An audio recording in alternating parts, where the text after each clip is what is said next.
गव्हर्नमेंटमध्ये सुद्धा चर्चा जिथे ज्यावेळी होईल त्याच्यावरती भाष्य होईल, त्याचवेळी खरी प्रगती होऊ शकते. नाहीतर फक्त शोभेच्या वस्तू उभ्या करून त्याच्यातून काही गोष्ट होणार नाही. कारण ते तुम्हाला चांगलं उदाहरण जर बघायचं असेल तर तुम्ही सिंगापूरला जा, तुम्हाला त्या गोष्टीमधून समजून जाईल की त्यांनी एक गरीब देश होता जो त्यांच्यापासून मलेशिया वेगळा झालेला आहे. विचार करा, सिंगापूर मलेशिया एकत्र होता पहिला, नंतर मलेशिया वेगळा झाला आहे. तर त्यावेळी सिंगापूर म्हणजे फायटिंग म्हणतात ना, गँग वॉर असल्या सगळ्या गोष्टी होती. इवन भांडणं होते चायनीजमध्ये आणि इंडियाच्या लोकांमध्ये. अशा सगळ्या त्यांना एकत्र ठेवण्यासाठी पण त्यांनी कशी सिस्टीम लावली की एका बिल्डिंगवरती एका फ्लोअरवरती मिक्सअप घरं दिली. अशी नाही दिली की ही बिल्डिंग एवाल्या रिलिजनची आणि तिकडेच्या एरियात बीवालेच राहतात, तिथे एवाल्यांना अलाव नाही, असं नाही. सगळ्यांनी एकत्र लेवलला ठेवलं आणि त्याच्याचमुळे ते एकत्र राहिले. हां, आतासुद्धा तो 10% म्हणाल तुम्हाला थोडासा कुठेतरी दिसेल, पण ॲटलिस्ट ते एकामेकाचं कल्चर ॲक्सेप्ट करतात, एकामेकाच्या रिलिजन ॲक्सेप्ट करतात. इवन तुम्ही सिंगापूरला स्वतः गेल्यावर तुम्हाला समजेल, तुम्ही इंडियन बघाल पण ते इंडियन फूड नाही खात असतात, ते फूड खात असतात कुठले चायनीज खात असतात म्हणा, किंवा दुसरे इंडोनेशियन फूड खात असेल. हे का होतं? कारण त्यांचं लहानपण सगळं तिथे गेलेलं आहे त्यांच्या लोकांसोबत, त्यांनी ते ॲक्सेप्ट केलं. आपल्याला जड जाईल जर नवीन कोण माणूस इंडियातून जाईल आणि तो जर समजून गेला की हा माझा भारतीय आहे सारखाच दिसतो, म्हणजे आपल्याकडचंच आहे, तमिळवाला आहे किंवा कुठलं आहे. इवन तिकडच्या सिंगापूरच्या मेट्रो ट्रेनमध्ये सुद्धा तुम्हाला तमिळमध्ये काय म्हणतात ना बोललं जातं. त्याच्यानंतर तिकडच्या नोटावरती डॉलरवरती सुद्धा तमिळमध्ये लिहिलेलं आहे. म्हणजे विचार करा, तमिळ ही जुनी लँग्वेज आहे. तमिळचा काही शब्द, मेजर शब्द ओके जे आहेत हे तुम्हाला कोरिया लँग्वेजशी पण कनेक्टेड दिसतील. कोरियन लँग्वेज जे आहेत त्याच्याशी सुद्धा कनेक्टेड आहेत. पण इंडियामध्ये वेगळाच वाद आहे आणि त्याच्यावरती तमिळ प्रसन्न नाही आहेत तमिळ लोक.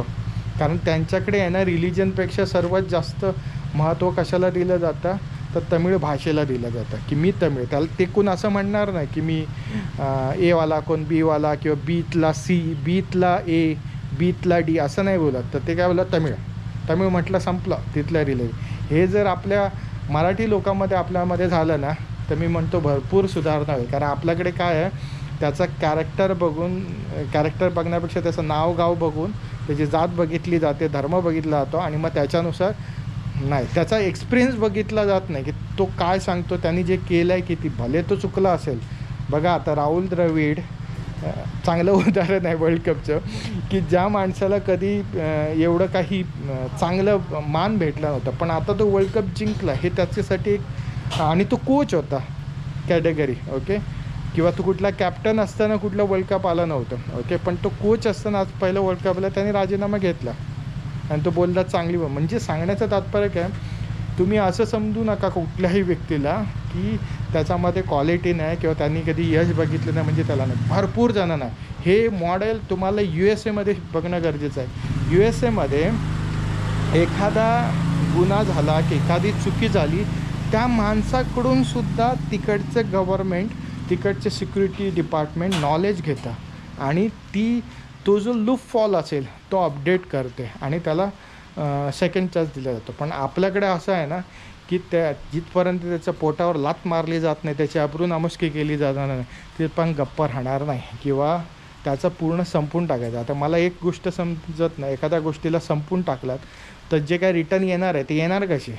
एखाद्याची बॅड पब्लिसिटी केली मार्केटमध्ये ते येणार कसे? आणि मुख्य तर गोष्ट अशीच येते ना ओके. तर बस आता तो एक वेगळा टॉपिक आहे. सांगायचं तात्पर्य एवढं आहे की आता जेवढ्या बिझनेसचे इन्फॉर्मेशन शेअर केलं आहे याचा व्यवस्थित तुम्ही तुमच्या तल्लख बुद्धीने विचार करा, अभ्यास करा आणि रिसर्च करा तुमच्या पद्धतीने. मी फक्त तुम्हाला एक नॉर्मल ओव्हरव्ह्यू दिला आहे, एक आयडिया येण्यासाठी की जे लोक मला म्हणत होते की भारतामध्ये बेस्ट आहे बिझनेस करण्यासाठी, तर तो का नाही, कशासाठी नाही, इझी डुईंग बिझनेस राहिलेला नाही आहे भारतात. तुम्ही त्याच्यावरती व्हिडिओ बघा. आणि असं नाही म्हणत मी, जे